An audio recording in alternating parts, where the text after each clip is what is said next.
And welcome to today's forum.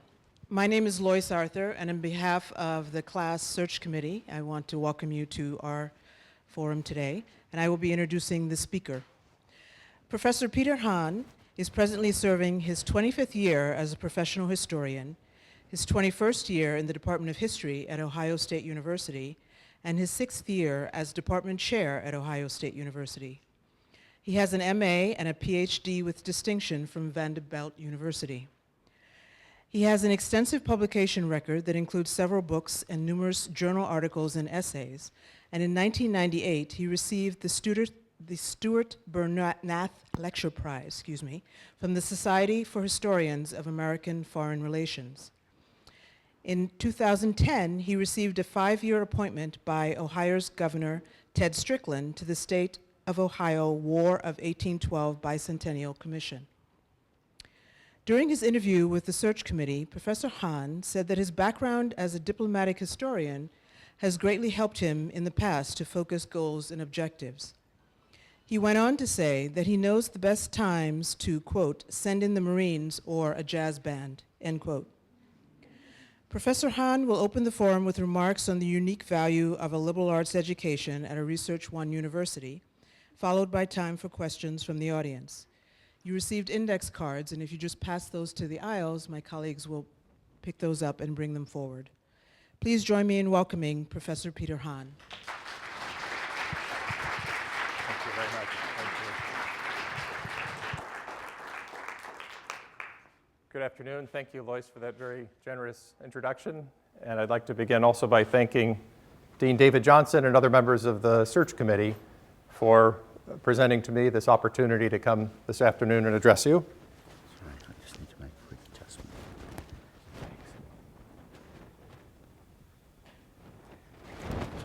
Thank you. Let me pick up where I left off. I was thanking Lois. For those of you who couldn't hear, I also wanted to thank Dean Johnson and other members of the search committee for giving me this remarkable opportunity, and to thank each and every one of you for coming this afternoon. I've had a delightful time today getting to know your faculty and students, getting to know something about the University of Iowa. And I welcome the opportunity to talk, as I was asked, for about 20 minutes about the value of a liberal arts education in a Research One university. I want to approach that task by sort of taking the question in reverse and making 3 broad observations. First, with regard to the value of research and the value of the research university, and then backing toward the value of the liberal arts education by talking first about graduate education and ultimately talking about undergraduate education. I'll try to keep my remarks to around 20 minutes and then certainly welcome your questions and observations on any topic. I think it's important to say, if only to remind ourselves about the overwhelming potential of having a vigorous research university. Research is all about discovery and dissemination of new knowledge and new ideas. It's all about the creation of new artistic works. And in my philosophy of life, those things are vitally important. They've proven vitally important over the long reach of time to the advancement of the human condition, if you will. Maybe that goes without saying, maybe some of us take that for granted, but I think it's important to remind ourselves and remind others of the value of that research. That research, I think, is perhaps best done in an aggregated setting of an R1 university, of a research university. Universities like Iowa and Ohio State gather faculty and bring their immense resources to bear in a collective community, position faculty researchers in an environment that's conducive for their high achievement. By gathering people together on one campus in departments or interdisciplinary centers, we establish a context for formal and informal peer review, for inspiration of peers of how to think creatively. We achieve efficiencies in terms of laboratory space and library resources that enable us to conduct research in the aggregate far in excess of what we could do personally. I also think the R1 university setting for research is critical because of the residual benefits that come from having a vigorous research platform. There's a lot of potential for patents and spin-off companies and commercial applications of new discoveries and artistic creations that bring benefits back to the institution, back to the department, in some cases, hopefully most cases, to the individual as well, either directly or indirectly. And I think in addition to the material benefits, there are appreciable intangible benefits as well, a sense of personal gratification, a sense of personal achievement that can motivate and reward the individual faculty researcher. The second point is to emphasize the importance of graduate education as the handmaiden of a vigorous faculty research profile. I think that having a top-flight graduate program is a key to success of the R1 university. Graduate students often serve as research assistants in labs and in research projects and creative works in the arts and humanities. Graduate students will eventually finish a thesis or a dissertation that, if it measures up well, provides an original contribution to the collective wisdom and the accumulated knowledge of the profession, and thus contributes to the research productivity and inspiration of the faculty themselves. I think having a vigorous graduate program is also essential to faculty recruitment and retention. I believe that it's a lot easier to recruit top-flight faculty to take a job on campus or to stay on campus if they have access to top-flight graduate students because of the personal rewards, because of the efficiencies, because of the other benefits of having such a vigorous graduate program. And I think that in teaching graduate students, scholars can hone their own skills, advance their own achievements, learning by teaching, learning by example. So I do believe that it's critical to have a vigorous graduate program at an R1 university. I can talk a little bit from personal experience on that score. In my 21 years at Ohio State, I've been very privileged to be part of a large and dynamic program in my field of the history of American foreign relations. For most of my time there, we've been 3 faculty members deep, and for some periods of time, 4 faculty members deep. And through collaborating, we've been able to build a large dynamic graduate program that has 12 or 15 students around at any one moment.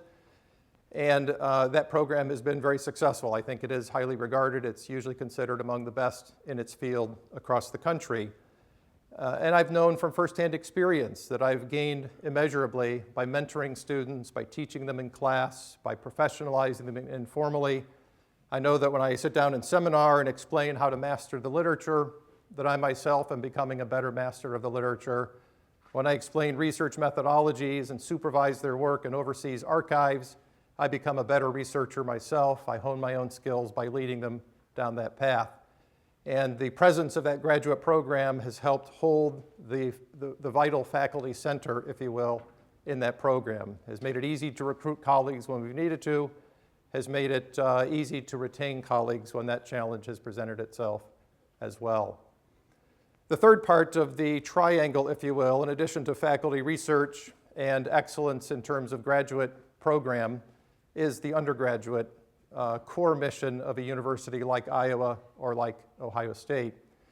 I think that these 3 interlocking pieces sort of fit together in clear and unmistakable ways, and that excellence in one area feeds excellence in another. Weakness in one area might threaten to bring down the integrity in one or 2 of the other areas. And so I often think sort of holistically about a Research One university being a place where these 3 dynamics intersect in positive ways. Now that said, by talking about undergraduate education last, I don't mean to de-emphasize it or to say it's unimportant. In fact, as a department chair, I frequently remind myself and remind my colleagues that it seems to me we have 2 major purposes as practitioners of higher education, and those 2 major purposes are research and teaching, research and education. And I often ask the question when we're discussing some issue, how is this going to advance our research mission? How is this going to advance our teaching mission?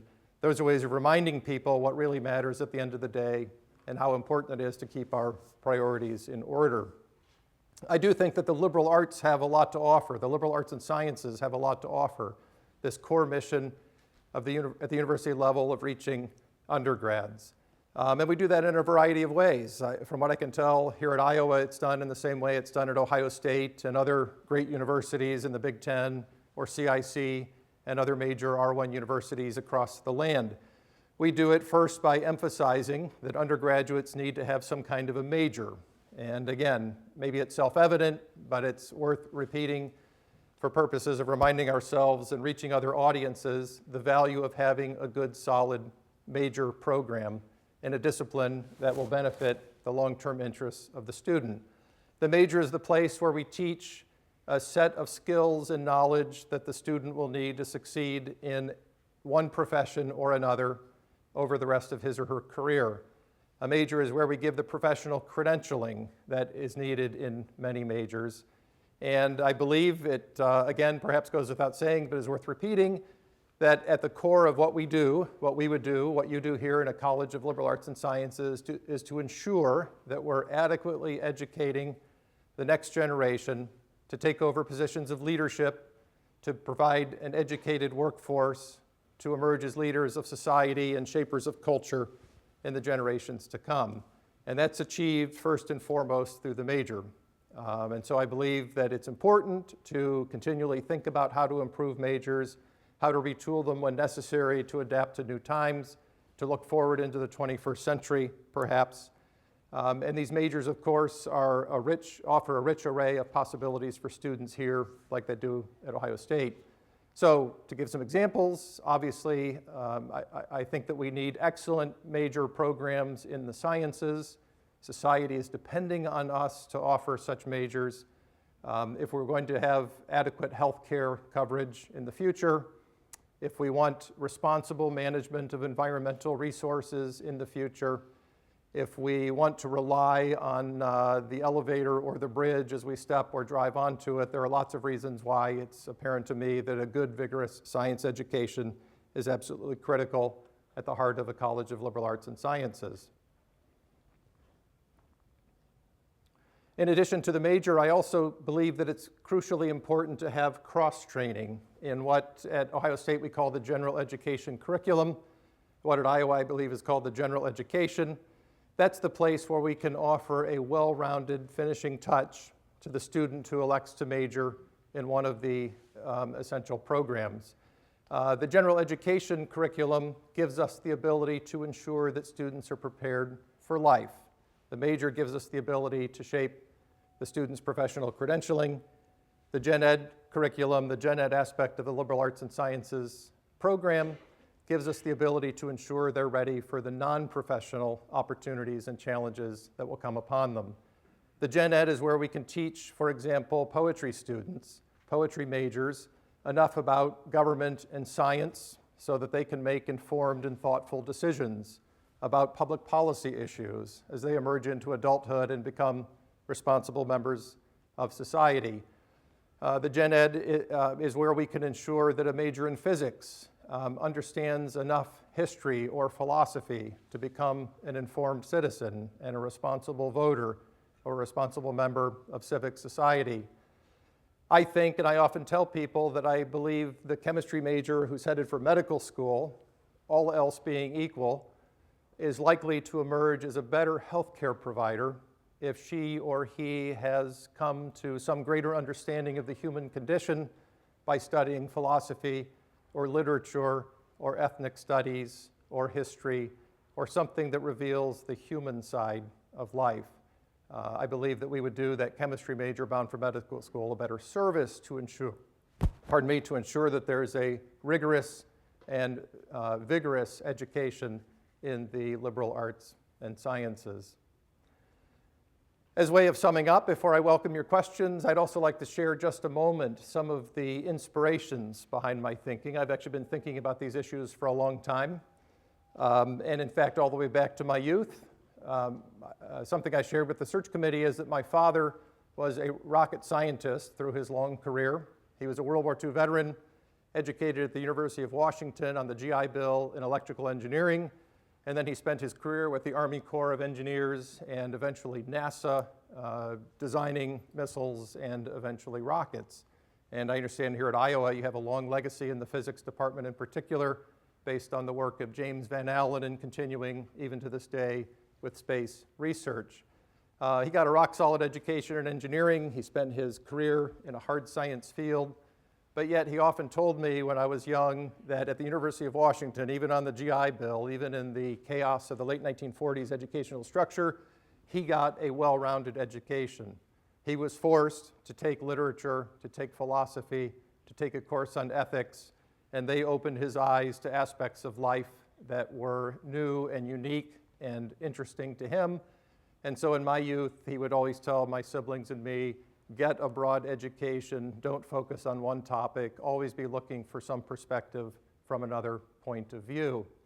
That type of thinking matured a little bit when I was an undergraduate, and I was once assigned to read some essays by Ralph Waldo Emerson, written in the 1830s, in a course on 19th century US history.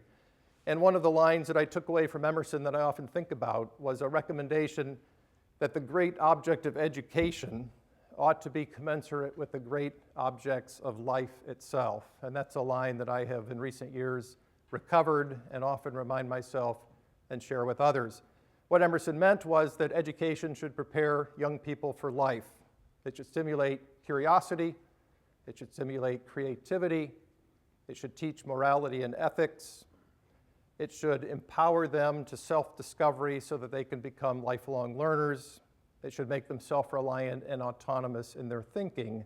And that's been a role model for me as I've dealt with educational issues in my time as a member of the history faculty and as department chair. In recent years, I've also had opportunity to look into the historical foundations of Ohio State as a land-grant institution. And I've done so in part because I've been dealing with a new college structure at Ohio State that for a little while seemed to have a modest or limited understanding of the value of the humanities. At Ohio State, like a lot of other places, there has been an emphasis on STEM disciplines, and perhaps an argument that the humanities and the arts maybe don't need quite so much attention. That got me looking back to the 1862 Morrill Act, an act of Congress that established the land-grant system, and I found in that act a line that I have quoted in reports to deans and other administrators, in which the Congress wrote, the Morrill Act said, that the purpose of the land-grant institution is to provide a practical education, a liberal and practical education to the industrial masses for the pursuits and professions of life. A liberal and practical education for the pursuits and professions of life.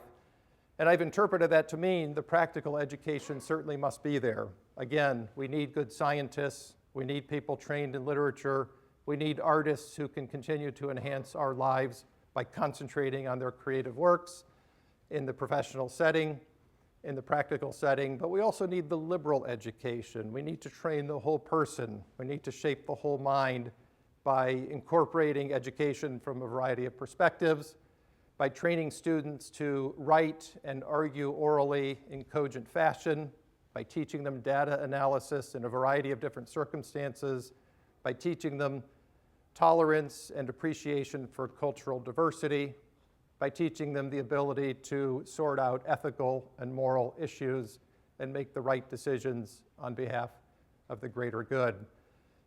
So that line of the liberal and practical education has been quite telling for me, for the pursuits and professions of life, not just the professions, but all of the other pursuits as well.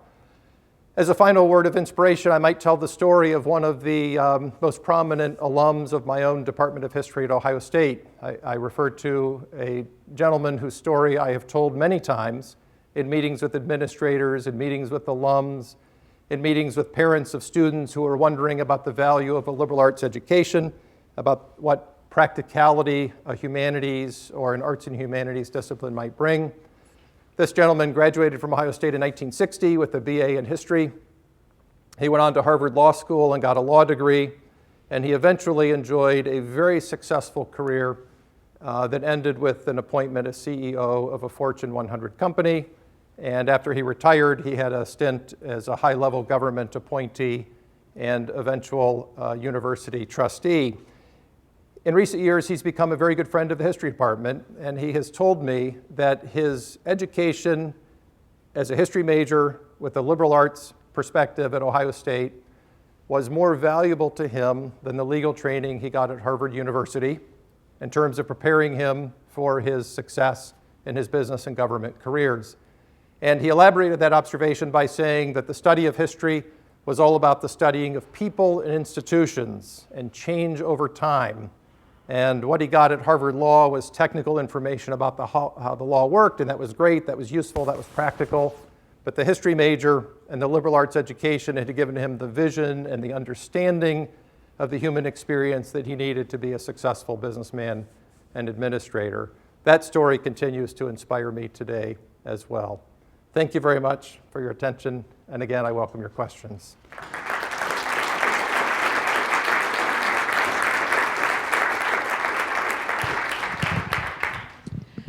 Our first question, how important is it for you to protect developmental awards, sabbaticals, and so forth for faculty? Developmental reward sabbaticals? Developmental awards, sabbaticals, and sabbaticals for faculty. Okay. I think that sabbaticals have gotten a lot of bad press lately in the popular media and in government circles. They're often portrayed as a time when faculty sort of go on vacation, spend time on the beach, do something other than teach students, and contribute to the economic enterprise of the university. I know from firsthand experience and from the experience of my colleagues that sabbaticals are one critical component of a faculty's ability to conduct research and to produce articles and books in a sustained manner. In other words, faculty often simply need time away from the duties and rigors of teaching to conduct research, to travel to archives, to invest time in a lab experiment, and then to write up the results and submit them to peer review and get them published. And I've seen many cases where a faculty member who gets a sabbatical is able to concentrate the effort needed to bring some research project to fruition. So we have a problem here. We have a public and government structure that does not understand and does not support something that we believe is vital, that we know is vital to our success as scholarly researchers across the academy. I would address that problem by trying through public relations to emphasize to various audiences why sabbaticals are important, how they contribute to the research and teaching, again, research and teaching missions of the academy, and work within the university and external to the university to sort of try to preserve the funding and try to keep those programs on track. If the best place for a liberal arts education is a Research One institution, how do you answer the familiar parental complaint that they're paying high tuition to have their students taught by teaching assistants? And that's a question that doesn't surprise me because I've gotten that question many times before. My answer is that there are multiple educational models across our country. The two most familiar are the large research university that all of us know and love so dearly, places like Iowa and Ohio State.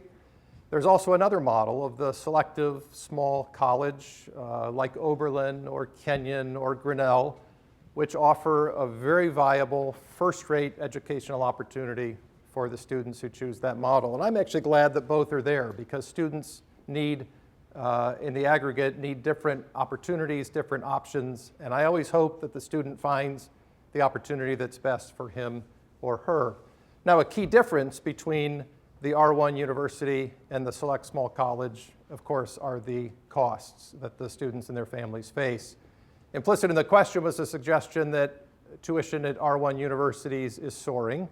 And yes, that's true. It has increased of a significant degree in recent years, but it is still just a very small fraction compared to the sticker costs of the small private college. And one way that R1 University is able to offer such an economical opportunity, such a financial bargain, if you will, is by relying on the teaching assistance of graduate students. I think that's okay. I don't think that's a sellout. I think, again, if you have a commitment to excellence in graduate education, if you're bringing in the very best faculty and the very best graduate students to work in tandem, then you can rely on graduate student instructors to serve as discussion leaders, lab assistants. Once they have the proper credentials, even small section lecturers, they can handle a freshman introductory curriculum in excellent fashion, and the overall model is very affordable. So as expensive as the R1 tuition seems to be, it is still a bargain when compared to the alternative that's offered by the small, select liberal arts college. That's the message I would convey, that it's simply essential and it's okay. The grad students are doing just fine, It's a win-win-win. It enables the faculty and the grad students and the undergrads to move forward in an affordable manner. Tell us about a time when you made a big administrative blunder and how you responded when you realized your mistake.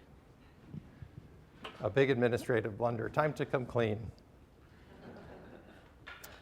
I have made a variety of mistakes over the years. I have erred in publicizing things that shouldn't have been publicized. I have erred in not publicizing things that should have been. I have sometimes made judgment calls that I, in hindsight, wish maybe I had made differently. In most cases, those mistakes were obviously not intentional. I like to say I can pride myself on always trying to figure out the best interests of the department or the unit or the individuals involved.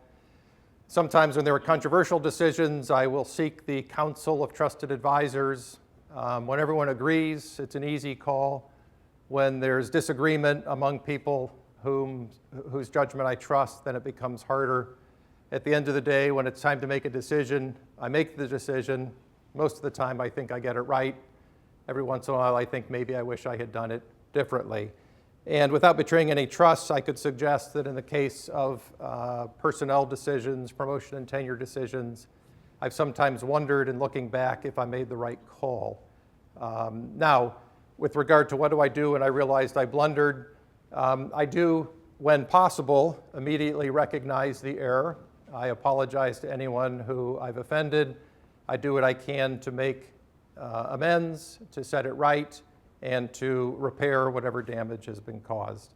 I'm certainly not above admitting that I'm human, that I am fallible, that I can make errors of judgment, however well-intentioned I was. And again, when I'm convinced that I've made a mistake, I will back up, I will acknowledge it, and I will try to move everyone forward. What in your past experience do you feel provides you with an understanding of the scientific disciplines? If none, how would you gain this understanding?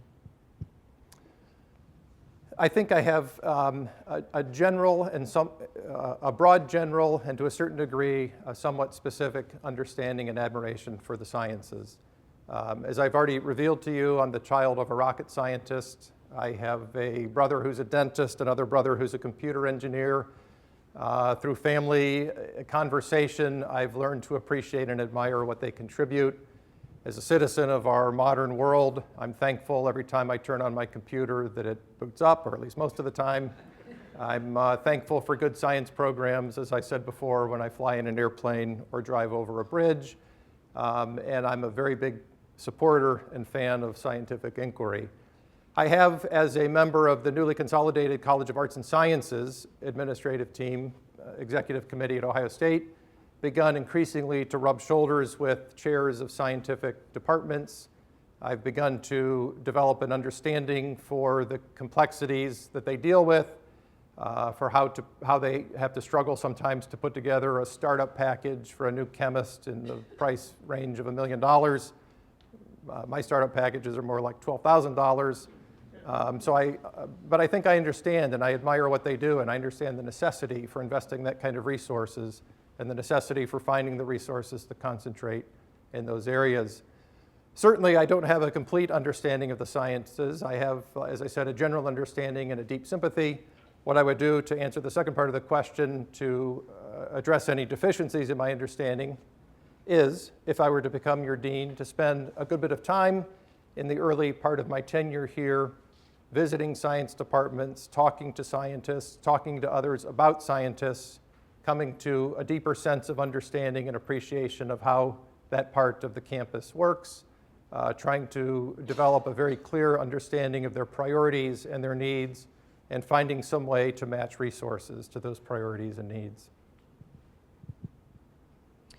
Suppose you were approached by a parent who is unhappy because his child, who was a biology major, has decided to study music and become a conductor. What do you say to this parent? Well, I would begin by telling the parent, thank you for your concern, but actually, under federal law, I'm not allowed to talk to you about your child. unless he or she should sign a waiver. So take this waiver and bring it back, and then we can have a conversation. And assuming that's done, then I would be very happy to sit down with the parent and explain that there is value in the broad range of programs across the College of the Liberal Arts and Sciences, that I think, speaking personally, as the son of a rocket scientist who became an historian, and as the parent of 4 children myself, I believe in a deeply personal way that it's best to lead students to a point of self-discovery rather than trying to force students into a preconceived notion in the mind of the parent. I would emphasize that life is about more than pursuit of material wealth. Life is about finding self-fulfillment. The beauty of sending a child to a place with as rich of resources as the University of Iowa is that there's a rich menu of opportunities for students to discover. And I would encourage the parent to think reflectively about the value of allowing his or her child to enter into a field of study and seek professional advancement in an area that seems unfamiliar or uncomfortable at the outset. I could also relay some personal stories from my own personal life or from my professional life of families I've interacted with, I've had conversations with, who belatedly recognize the value of the history major. In my case in particular, the story that I've told you about the history major versus Harvard Law, I've often used that in talking to parents about the value of history. I'm sure there are similar stories, similar anecdotes from the arts, from the music school in particular, that could be used in a conversation like that to make a case to the parent that it's okay. Your child will be happier pursuing something that he or she cares about passionately than pursuing some preconceived agenda that an external party, mom or dad in this case, has put in place for the child. An Iowa legislator asks you, I understand about the relevance of the arts, but the humanities? Why do I need someone to tell me what to think when I read a book or watch a movie or listen to a piece of music? What do you say in response? Well, I would tell them that the beauty of the humanities education is not necessarily that it tells the student what to think, but that it helps the student develop the ability to think on his or her own about the complicated conundrums and dilemmas of the human condition by studying history or literature or whichever of the humanities we have in mind. The beauty of the humanities is that it captures the human experience as recorded in fiction and nonfiction, in poetry, in other forms of artistic expression, in philosophy, in religion, in ethnic studies, in women's gender and sexuality studies. It captures the rich experience of the human community in dealing with consequential issues of life. We don't indoctrinate students. I hope that you don't. We certainly don't in my department at Ohio State. We don't indoctrinate them to accept a certain philosophy or a certain way of thinking.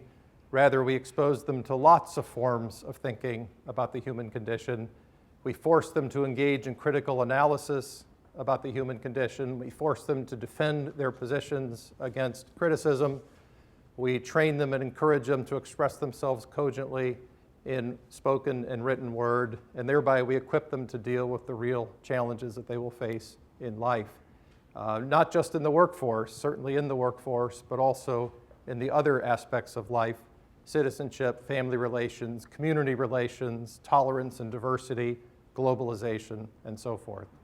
That's a difficult message. A lot of state legislators are very skeptical in Ohio, maybe in Iowa as well. From what I read in the Chronicle of Higher Ed, they're skeptical all over the country these days about that question.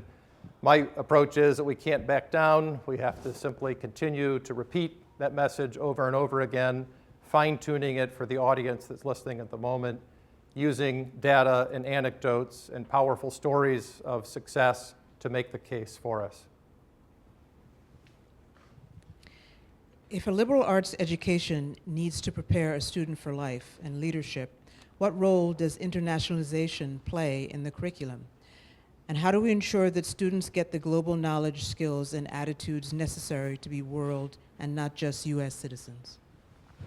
That's a great question as well, and I think that's a great opportunity for liberal arts and sciences colleges and departments as we enter deeper into the 21st century.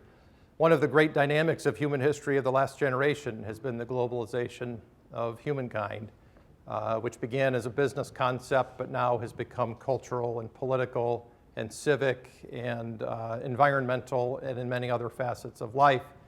I think as curricula were designed a century ago to prepare for national greatness and for building of an industrial America in the 21st century, we should be thinking about refining curricula to prepare students for life in a globalized world. That means getting them ready for overseas travel, getting them ready for intercultural interaction, teaching them the languages and the intercultural skills they'll need to negotiate an increasingly globalized era. One of the major accomplishments of my chairship in the History Department at Ohio State has been converting our curriculum from quarters to semesters. And in my department, we decided to take advantage of the opportunity to remake the curriculum from top to bottom. Not to see semester conversion as a hindrance or as an obstacle that we should make disappear as easily as possible, but rather to see this as a once-in-a-lifetime opportunity to envision an ideal curriculum for the 21st century, thereby replacing a curriculum that had been designed decades before for a very different world. And one of the challenges that we tried to tackle, or one of the themes that we tried to integrate, was a greater appreciation for international study and for globalization. We tightened our geographic distribution requirements in such ways, I won't bore you with the details, but in such ways to ensure that all of our majors were getting real exposure to non-Western cultures and societies and history, and not just a concentration in American history in a way that it was possible before.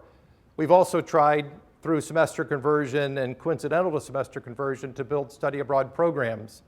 When I became department chair, I looked into data and discovered that while at small liberal arts universities, it's very common for 30 or 40 or 50% of students to study overseas during their undergraduate years. At Ohio State, the numbers were very small, something like 6%. In the history department, they were a little bit bigger, 9 or 10%, but in my estimation, woefully short of where they should be.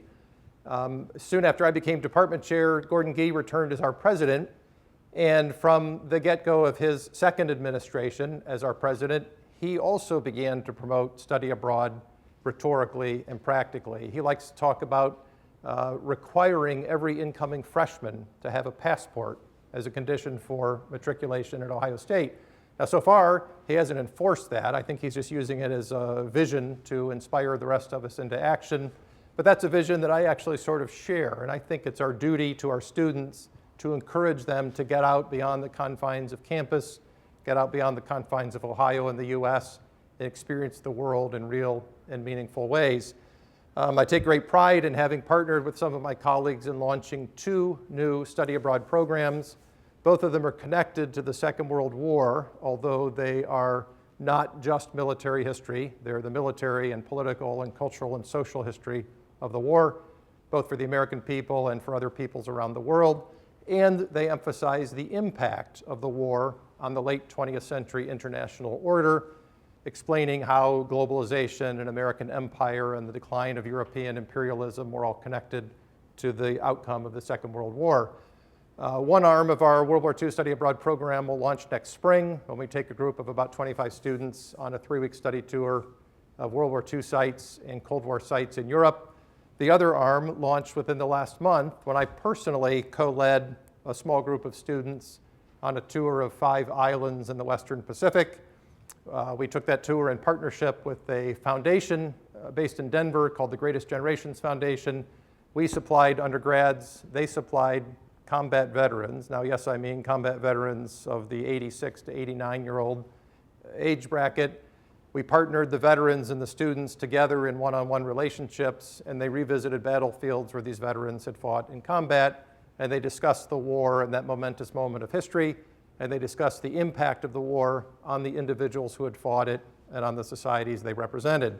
In the cases we were studying pertaining not only to the American people, not only to the Japanese people, but also to the Chamorro people and other local Polynesian cultures of those Pacific islands.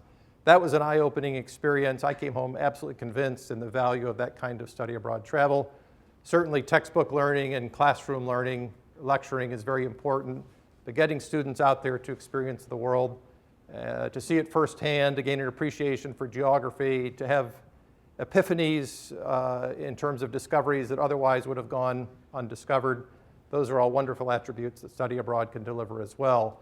I think it's essential for universities, obviously to the extent that they can within their resources, to be thinking creatively about promoting a deeper understanding for international issues and globalization challenges by getting students out there and study abroad as well. Why do you want to be a dean? Why do I want to be a dean? I have been a department chair for 6 years.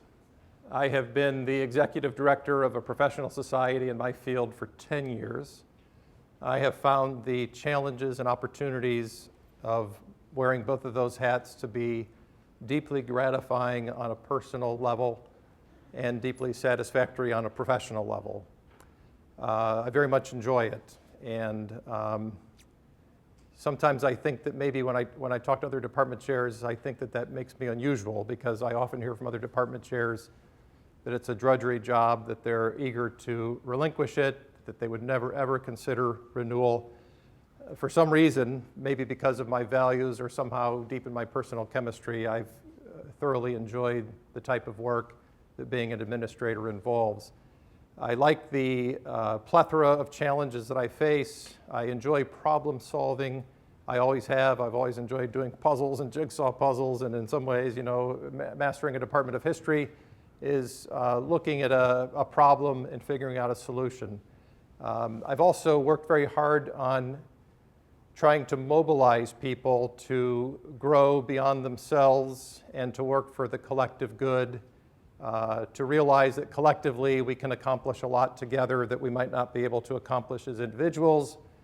I've tried to instill a value system in colleagues of working together to make the world, or in our case, the department or the university, better than what we inherited.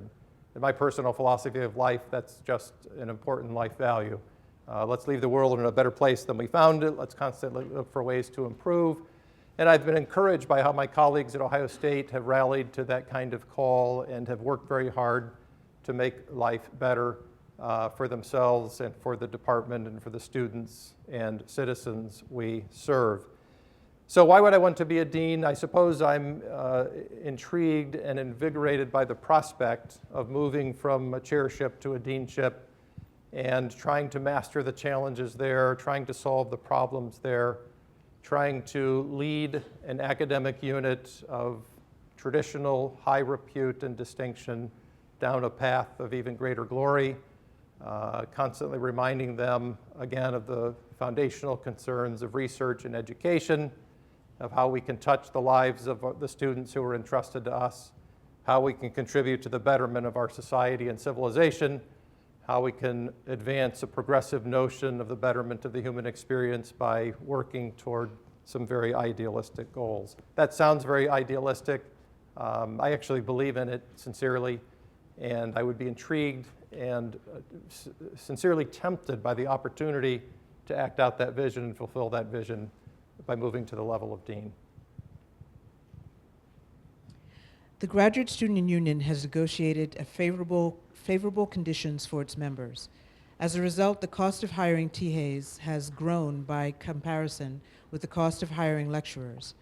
Current financial constraints, combined with increased undergrad enrollments, suggest that the most efficient recourse for us would be to hire more lecturers to meet our teaching needs. What are your thoughts?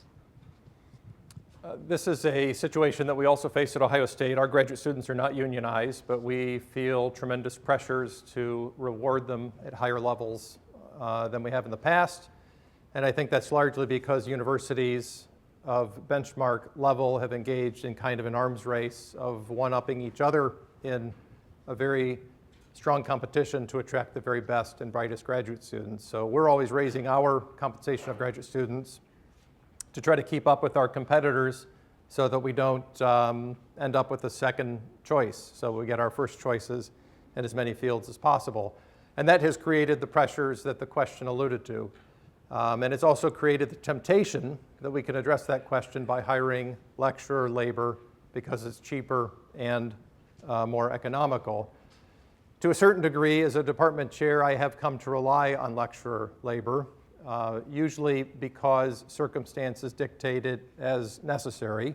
We might have a sudden faculty departure because of a medical issue or someone getting a Guggenheim and needing immediate leave. We might have a course that otherwise would go untaught, which our majors need, or that some other program like the college education needs. We want to be good citizens and offer that course as often as we need to. And so I will look to the stable of available lecturers on campus and in the Central Ohio community and hire on an ad hoc basis as necessary. Now, having said that and having deep appreciation for the value and the flexibility that lecturers can bring, I also believe that we should be careful not to take that route too far, ideally speaking. In other words, I believe that it's better to have that triangular relationship between the research faculty, the graduate students, and the undergrad charges who have been entrusted to us.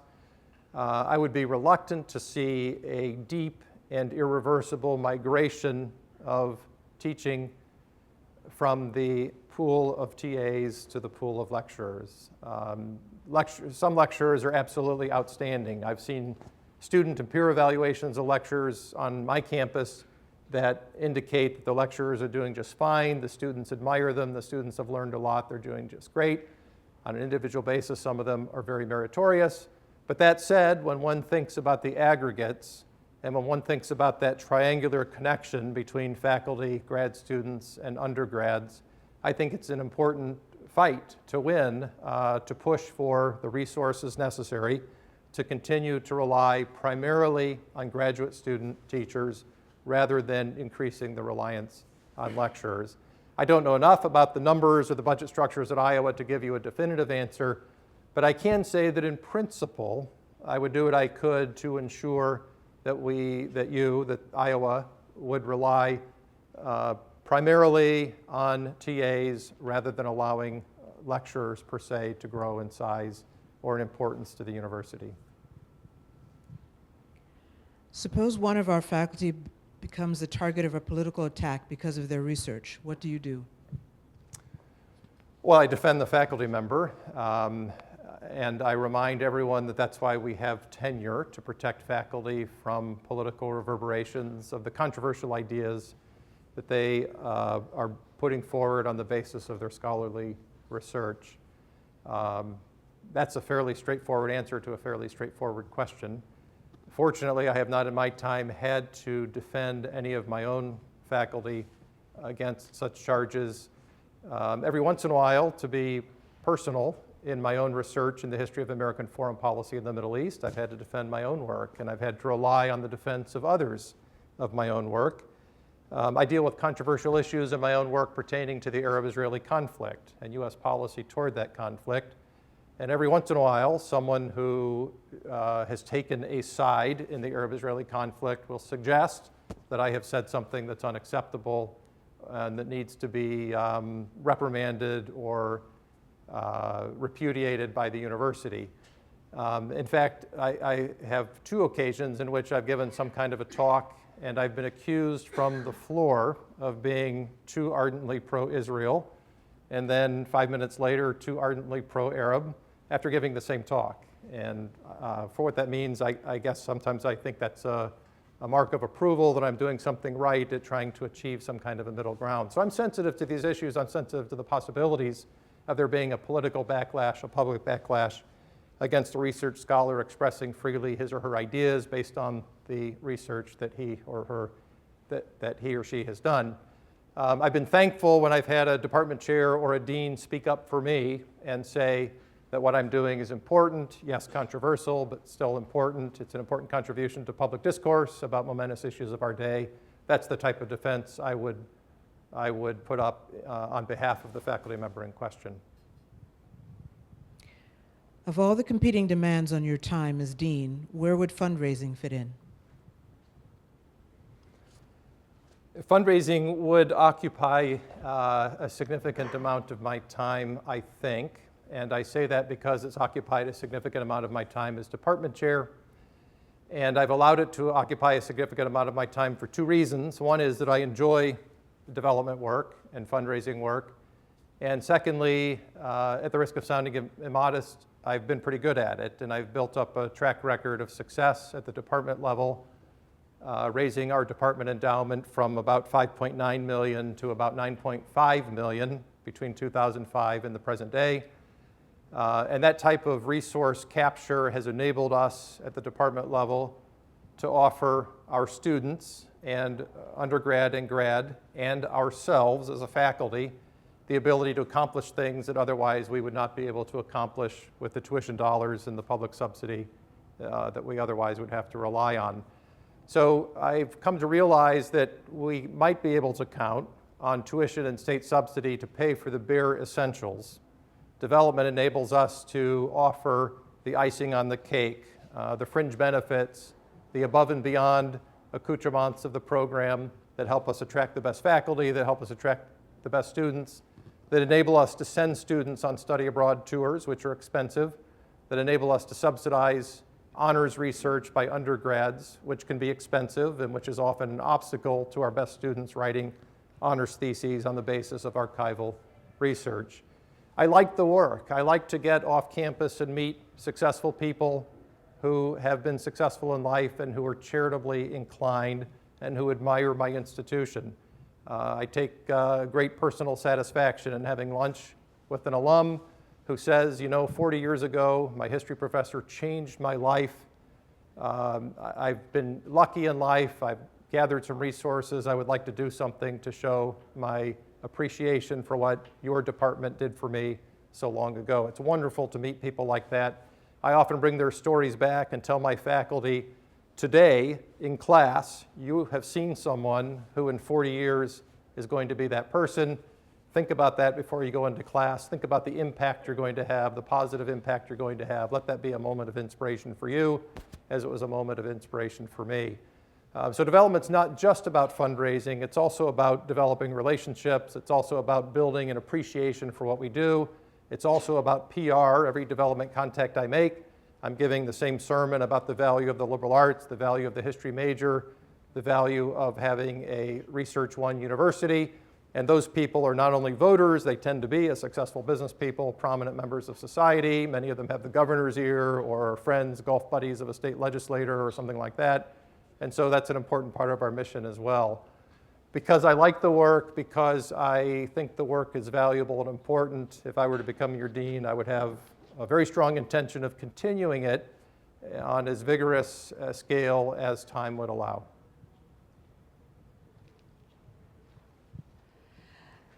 Okay, I think we're at the end of our questions. We'll give you a couple of minutes for final remarks, following which I invite you all to join us for a reception in the atrium.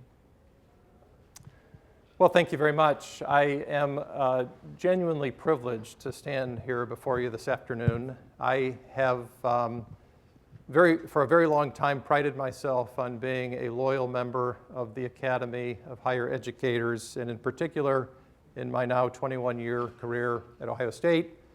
I'm also at a potential crossroads in my professional development, and I have thought in earnest about the opportunity that's implicit in the conversation I've been having with the search committee and today with many members of the campus community. For a long time, I've had a very general sense of deep respect for the University of Iowa. That's based on things I've read about the state of Iowa and its university over many years. That's based on conversations I've had with people who have known academic units here. It's based on an understanding of Iowa's very rich legacy as a state in its long history, as a state that prides itself on having a progressive educational structure. And so I'm enamored, quite frankly, by the prospect of contemplating a potential adjustment of my career trajectory, and thus I'm deeply appreciative of the opportunity for us to have this kind of dialogue this afternoon and through the course of these couple of days.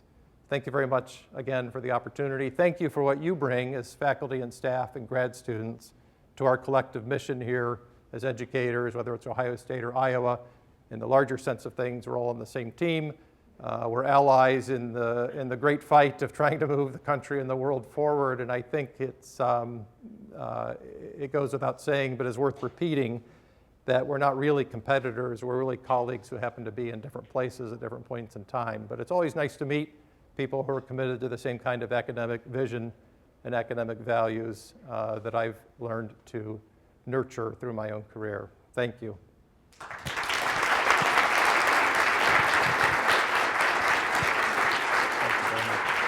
Thank you all for coming.